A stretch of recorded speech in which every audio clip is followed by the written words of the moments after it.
Okay. Well, good morning. Seem to have missed a couple of lessons, um, which we'll get back to. So we're going to pick up on lesson 182. I really do want to get to the preview that starts just before lesson 181 as well. And I probably won't get to that today, but I will do that in the next day or two. But today I will be still an instant and go home. When it talks about the child, the little child in us that knows,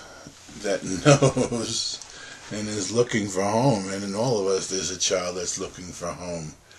And we tend to think, and we try to recreate it that way, actually, remake it, let's say.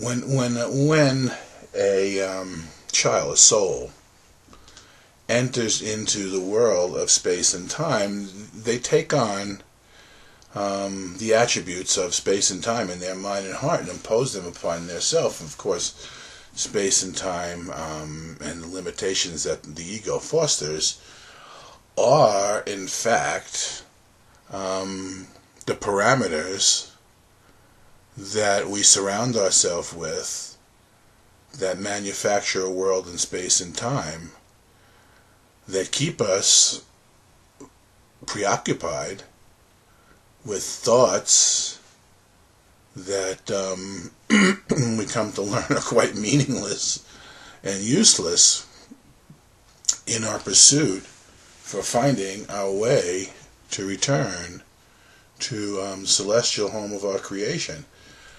When children come into the world, they come in as all souls are equal. Let's just put it this way: all souls are equal.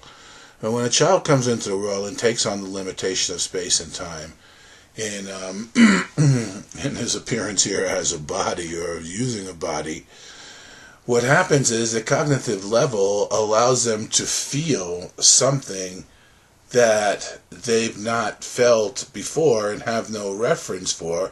It becomes your first experience, and that's what you think is home. And many of us go about trying to remake that home, whether it's consciously or unconsciously. Many people marry women who are like their mothers. Women marry men that are like their fathers. People look for places where the vibratory frequency of energy is, let's say, recalls within their senses, their feeling, the feelings that were home, whether it's good or bad. And that's, none of it's real in that sense, because our home is beyond space and time. And it's that which we need and we want to discover, because that's where God's grace operates truly. And being created by God's grace as God's love, we feel whole, perfect, and true, because that is part and parcel of the nature of our creation, and that's what it is that we've been looking for. And of course the ego doesn't want us to know that, so we can continue to seek but not find here within the world of space and time, and continue to recreate situations that bear no resemblance to our reality, yet seem to bring back into our mind that which we thought of as our home, where we thought we were comfortable and taken care of. And to many of us, that was not necessarily the case. And yet inside of us there is this being, this child, it's called in this lesson, who knows perfectly well what his home is and would like to return. And the way you allow that child to return, you allow you to return, is to release your mind from all the parameters that you're holding to keep your reality separate from the beingness that's looking for that contact, for that communication to be reestablished. And that is where we come and we receive our daily bread. That is where we get rejuvenated. That is where we understand who we are perfectly well. That is where we feel the sense of security that we've been looking for in the world and trying to make in the world but can't seem to find, because the attempt to make these things in the world is verification of the fact that they don't exist here. So in one sense, the attempt, while we want to be home, we want to experience the comfort, the reality, the love, the totality of care and security that reality is as our home, because there's no opposition and no opposite to it.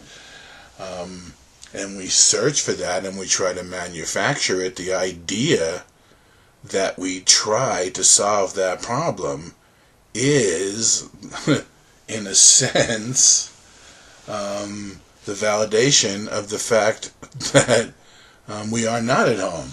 And so we're searching for something that is deep within us, and we're looking outside of ourselves, but we can't seem to find it anywhere, although we try to make it up in many ways, in different sort of configurations of people, in different places in time. Many people, they call it geographic cures, think that by moving somewhere else, they're going to solve all the problems that they're having. And the truth of the matter is, while there's something underlying true in that you are not at home here, you are not comfortable here, moving to another location just brings the same mind with you that you've been searching for that home with, and there is no finding of that home, because that home is beyond everything within space and time, and beyond all the attempts to validate the existence of a real home with the attempt to make one. So this is what we're doing today in today's lesson. As a matter of fact, I will be still an instant and go home and allow everything of the world to be released.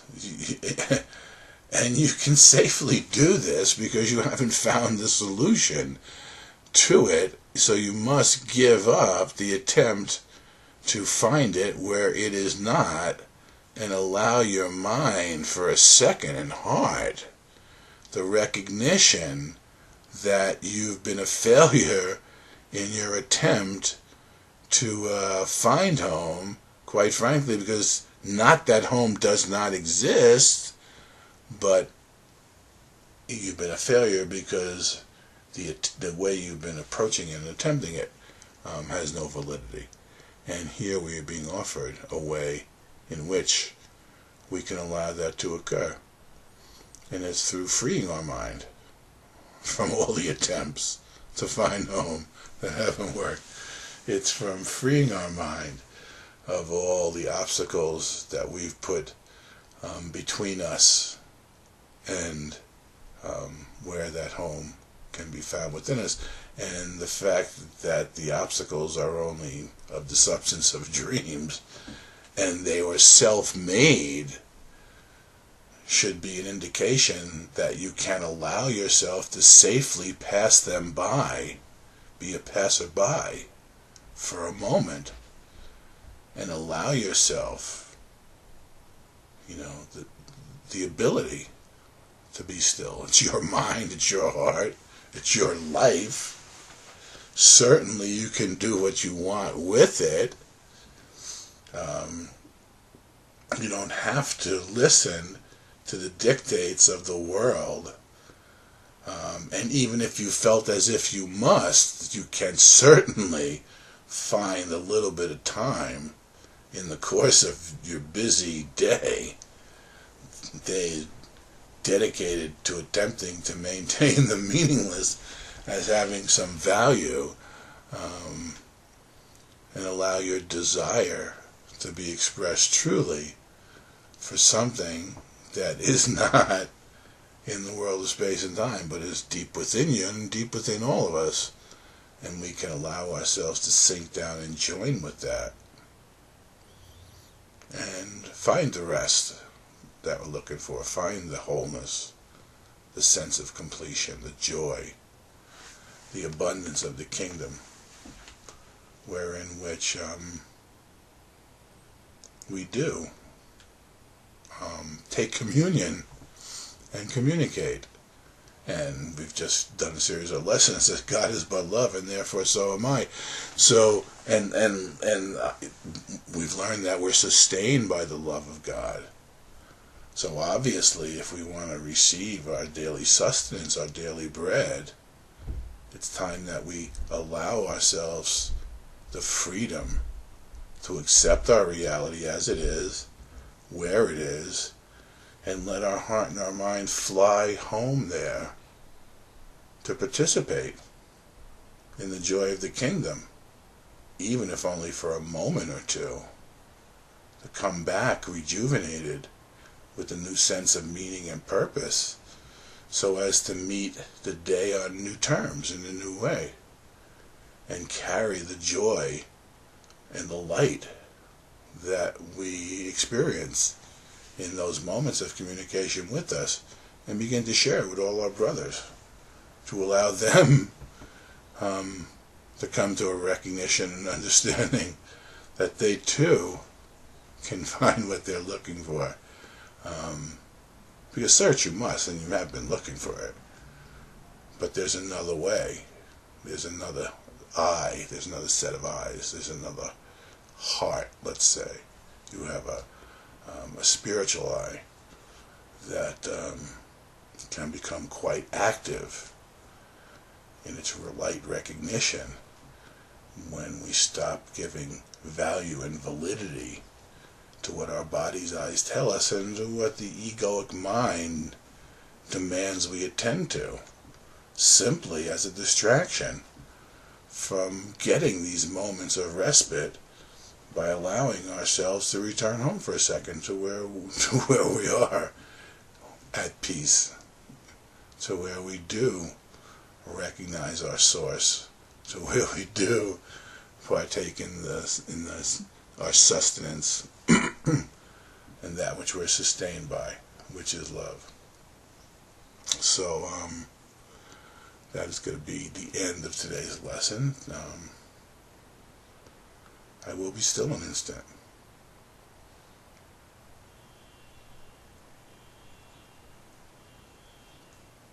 And go home. It's that simple.